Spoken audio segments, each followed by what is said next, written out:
Let me start by saying that this post has zero to do with politics and everything to do with me, your real estate advisor, keeping you informed on things that can and will affect you as a current and future homeowner.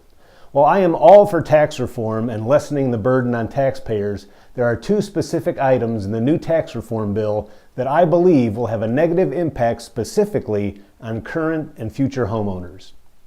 The first, and what I feel is the largest concern, is a revision to the capital gains exclusion for the sale of a principal residence. This exclusion has been in place since it was added to the tax code back in 1997. Currently, if an individual or family owns a home and lives in the home as their primary residence for at least 2 of the previous 5 years, capital gains on the sale of that home is exempt from taxes. You don't pay any tax on what you make in profit. This means that if a homeowner needs to sell their home after 3 years, for example, to buy a larger home, to house a growing family, they can sell their home and use all of the profit from the sale as a down payment for the next home.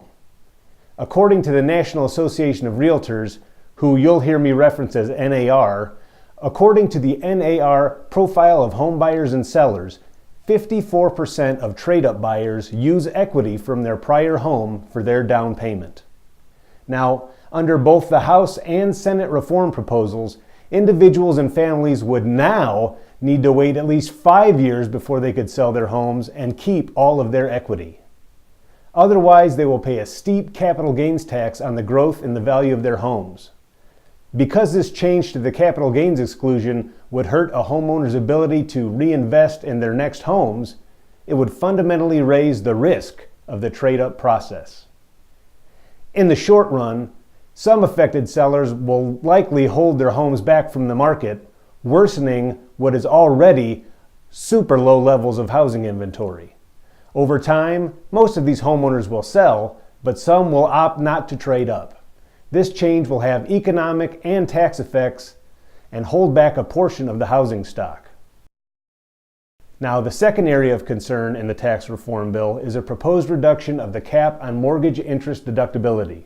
Currently, that limit is $1 million, which the House bill would cut in half.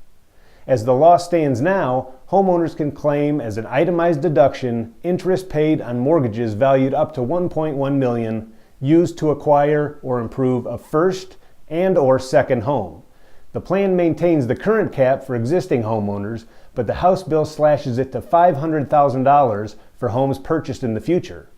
The bill would also limit the interest deduction to one principal home, ending any deductions for second or vacation homes. This means a home buyer paying 4% interest on a $1 million mortgage would be able to deduct only $20,000 as opposed to the current $40,000. You might say to yourself, yeah, but that's $1 million mortgage. That's not going to affect many people. But while the median price of a house sold today is $245,000, in some expensive markets I have friends and family in, and probably you do as well, a $500,000 loan does not come close to paying for most homes. There's also a fear that the lower cap will hit first-time home buyers in these markets extra hard. This could create a distinction between current and future homeownership, as well as another motivation to not move, throwing more gasoline on an already fiery inventory shortage. Increases in home values over the long term will also eat away at the value of the deduction if the plan to raise the cap over time is not put in place. See, this cap lacks an index for future inflation, which guarantees the limit will hurt more homeowners over time. See, research estimates that in 20 years, fully 1/3 of the U.S. housing stock will be valued over $500,000.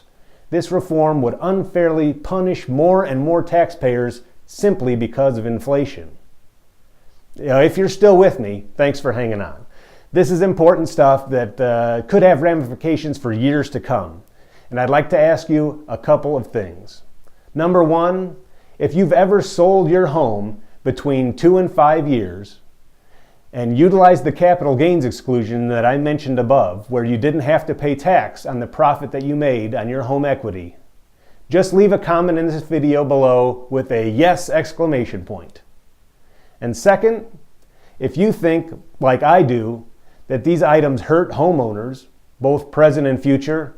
Click on the link below or in my bio for an easy way to let your senator know that you'd like these specific items changed before the item goes into effect.